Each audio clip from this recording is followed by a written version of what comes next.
Yeah, great win. I think I've said it a few times now, but just a great reward for the effort we've been putting in. The boys have remained consistent. I sort of kept speaking to them about just making sure you're rocking up with the same character, same energy, same belief in yourselves individually. We were doing a lot right in the first 5 games, so it feels like we're starting to build that together to whole games now, and we've got 3 wins on the trot, so it's brilliant. A lot of emotion out there too, some good celebration from yourself and Maxi. Yeah. Take us through. Look, mate, to be honest, like Maxi and I have been here for 100 games each. We love this club, so as much as anyone, I think in the comp, we want our club to be back at the top where we know it should be, and so these wins, and we want to win every game, obviously, but these wins mean a lot to us. It's a team that's part of our career for a long time, so I guess that emotion just comes out. In 0 and 5, now you're back to 3 and 5. Yeah, how did you get yourselves back after that slow start? No, again, we have tweaked a few things. But it's mainly just doing what we were doing before, just a little bit longer. Even personally, like just batting a little bit longer, just bringing the partnerships a little bit further and deeper into the game. Like today, the way Bo played, he was a bit frustrated with how the innings went, thinking that he needed to score more or faster and all that sort of stuff. But when you're working in a partnership with someone like Maxi, it's not your day every time. And so the way that he sort of still was able to stay calm and stay in the contest and bat for a little bit longer and build a partnership for us to bowl that, it showed that wicket wasn't actually that easy. So, Maxi's effort was phenomenal. So,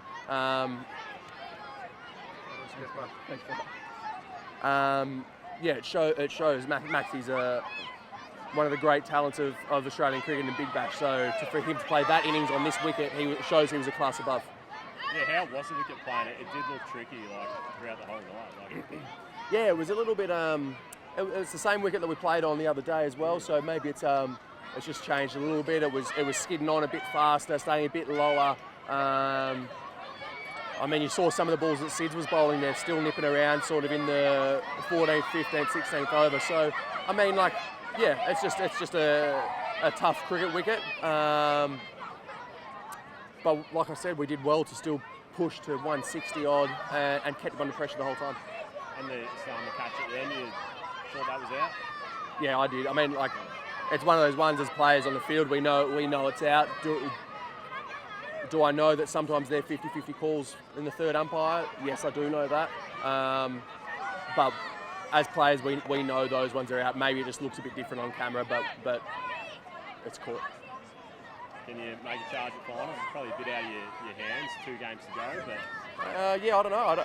I'm pretty sure if we win both our games, I'm pretty sure we're going to snatch a place there. So, that's all we can focus on, really. It doesn't really matter what else is happening.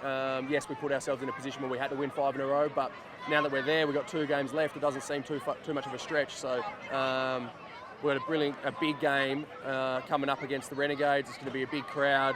I'd assume they had a great win the other day, so hats off to them. And the 2 Melbourne teams are still in with a chance, so it's exciting. And just back on Maxi, to play that sort of innings might have been a bit disappointing about the test squad, I don't know, but just take us through his mindset. To credit to Maxi, look, yeah, he might be disappointed about the test squad. There's arguments for him to be in that, but true professional, he rocked up today, showed the crowd, showed us what he can do, took ownership, controlled the surge, controlled the back end, batted on a different wicket compared to a lot of us. So, it just speaks volumes of how classy and how skilled he is. Do you think he's a bit stiff enough to go to Sri Lanka? Look, I haven't actually looked at the whole squad, so I don't know spots he could have taken here and there or whatever. I do know he's a brilliant player of spin, and I do know that he'd be well equipped to deal with Sri Lanka. But I also know the boys are going so well. They've qualified, I'm pretty sure, for the World Test Championship.